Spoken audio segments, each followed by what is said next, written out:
Welcome back, everybody. One of the biggest announcements to come out of EA Play the other day was A Way Out, the first game from a new studio called Hazelight, headed up by our good friend Joseph here.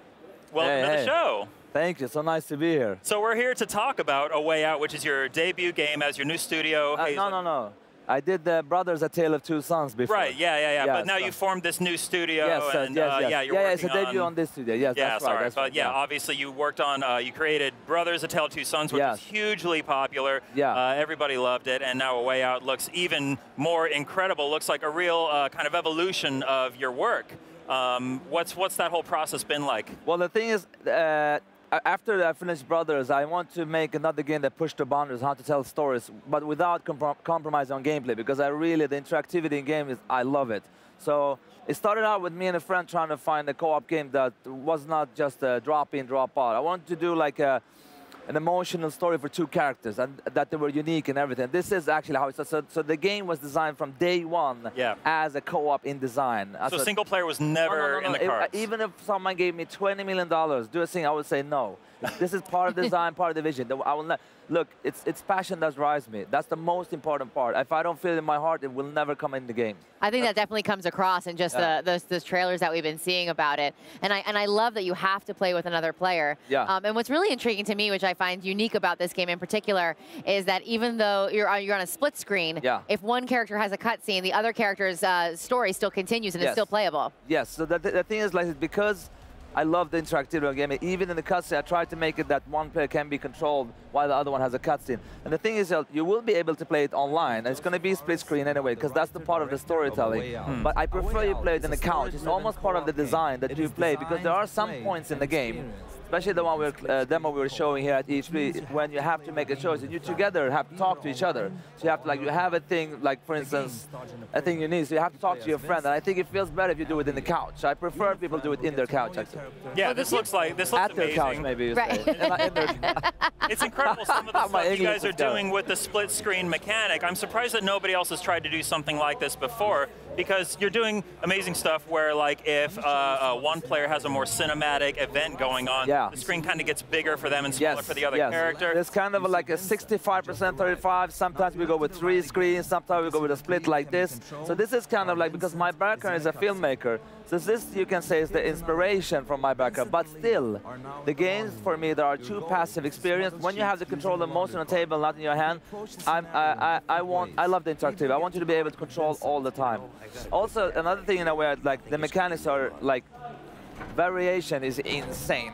It's like we do like one thing and then it's over. Some scenes, like you'll have a scene where one of the players does it for a minute, over 300 animation, you only do it there. And we have a full third-person shooting mechanic. We only use it when it makes sense in the story. That's it. Wow. But that's important to get the players emotionally connected. You don't want, this is not a game where you level up, or I'm 42, you're level 40. No, this is a game where preferably you can play half of the game and then play with another one, but that's pretty much like I would give you a movie, let you like start from the middle and say, look at this. But also what I think also is that I think there's underestimated what you can experience in co-op, because you can experience this, when you look at a great movie, you experience an emotional story together. And I think in co-op there is a lot of possibilities. This is the idea with this game, to get you emotionally connected together, and not just like in a competitive way, you know what I mean? I'm not saying I'm against those games, but I think that there's a potential of doing this also in co-op. Well, that's what I love about this. I mean, the story between the two characters is so, tightly wound within each other that you're really making a bond together. And I can see, like, if you're playing it together, it's the journey that you get to go on and experience it, because it's a pretty intense story that you're telling. Oh yeah. The thing is, I'm so excited. I'm almost shaking. Love it. Almost want to eat the table. No, but the thing is, like, the game, like the first they don't know each other. It almost like starts as a single-player game in a split screen, almost like that, and then you slowly get to know each other. And also the game starts in a prison, but there will be way more outside.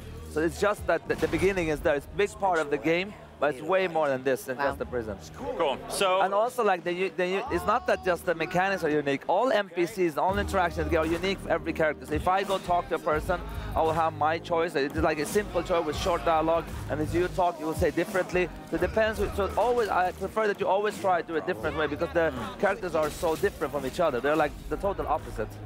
So A Way Out feels like a much bigger project than Brothers was. It feels like you guys maybe have more freedom, more resources to work with here. What's that whole process? Or is that even the case? Yeah, no, I mean, we are in the company. It is what I mean. It comes across that way. Yeah, I know. I'm happy for it because it looks really good, but we do everything in-house. I mean, I do the mocap, I do the stunts. I mean, I had my toenails come off when I stunt. Oh my gosh. Wait, you actually... Ow! I thought you were joking earlier. No. What do you mean? Look, Look, I'm a passion-driven person. So you're the writer, director, founder, stuntman, mocap. Okay, I have my big brother in the game also. He's a great actor, but I get him for free. So I think we're breaking some kind of world record of what you can do for amount of stuff. We have like over 13,000 animation, maybe more than some AAA titles. It's crazy what we are like putting in this game. Wow. Wow. Yeah, but I love it. You know, and even if people tell me, like in the beginning, they told me, like, how dare you?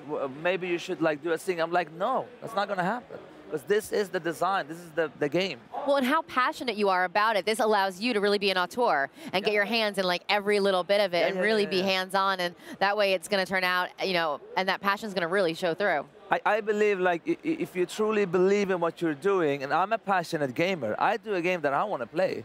I mean, if you like don't want it, it's very easy to choose another game. But I truly believe, like, if you play this game from start to finish, you'll know what I mean, because you haven't played anything like it. This is not, look, if you look at like this, normally when you see games like they are split screen, it's mostly single player, and then it's based from that. It's pretty much the same mechanic going on.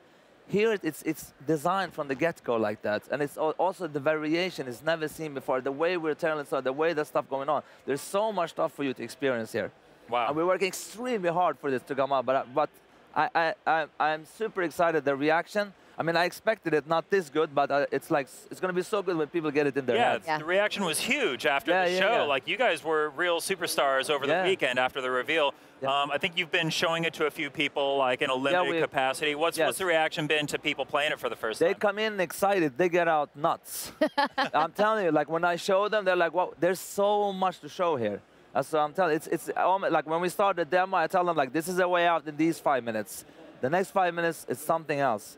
I wish I could show you. I might show you when this is done, so you know what I mean. But there are so many that... I need to come find you and see if I can get in on that. Exactly. Now, do you, when the splits, when you have your split screen and you're doing all the puzzles that you have to solve to get through the game, are you always working together, or is that part when you're both on the screen at the same time? So the thing is, like, you always work. But the beginning of the game, you don't know each other. Yeah. Almost like a separation in design. Like, you don't know. It's also part of design. But then you're always working together. It's almost like you can't progress without your partner. So I think you understand when you play it. It's like you can't go for. I would say, like, the only game that's like close to it, but really not. It's Portal 2, where you're dependent of your friend. You're dependent. You cannot go on. There's no AI-controlled second player if you're on. So you have to play with a friend. And if you don't have a friend, I can play with you. I think I'd like that. So this story feels a lot more intense and cinematic than the first game that you worked on. Do you feel like you've grown as a writer, as a storyteller working on this? Well, I've done 6 feature movies before. So really? I'm a filmmaker. My background is filmmaking. But that's the thing, again, like coming into games, and that's also so why Brothers became a success, is because people felt like, wow, it's the interactivity that tells the story.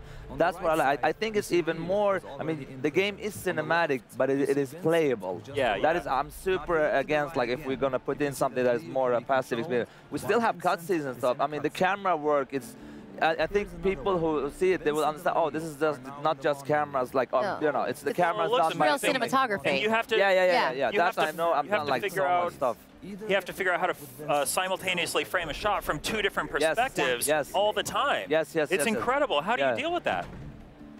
I mean, look, A lot of trial and error. Where to put the camera is super easy for me because I know it from inside out. It's like, but how technically to solve it, it's very hard. Like how it's like look, when people look at this game and say now like, oh, why don't they do split screen? But it's hell on earth. Because let me just give you an example. In a single player game, it's very easy to control the pacing for the player. You know that, okay, when the player here, we have a trigger, boom, we go to cutscene. Now, how do you do with two? Okay, where's this guy? Where's the other guy? How can we make sure they're like, what if he looks at him when he does that?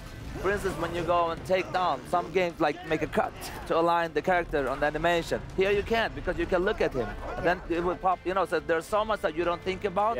Like that has been hell on earth, but I love it. This is from a developer perspective, it's a pain in the ass. But I really hope this inspires as a developer to like, because I sometimes can feel that games can become a bit repetitive. You know what I mean? And I want this to be like an experience. I hope this inspires others, not both from that person, also to truly believe in your vision and go with it. And don't say like, I'm not saying we should not listen to the players, but we should also listen to our hearts. You know what I mean? Yeah. It's not like, what does the player want? Yeah, I want this, I want customization, I want that. Yeah, sure, but trust in your own vision as well. It's very important, I think. Yes. Yeah, I agree. Absolutely. Cool. Well, anything else? Meredith, do you have any other questions? I can't keep talking if you have time. No, I'm so excited. I can talk here for 1 week. If I love how passionate you are, and I love that you're making a game that you're so passionate about, because that's going to make people, excited to play it. To see how excited you are about it. So I just play it when it comes out. I can't wait. When is it coming out? Early 18. Early 2018. Yeah, we're working super hard for that. So. Awesome. Well, we wish you the best. Good luck with the game. I can't wait to play it. Thank you. That is A Way Out. It's coming to PlayStation 4 in 2018, early 2018. Yeah. Thank you so much for tuning in. We'll have a lot more coming up, so please stay tuned. PlayStation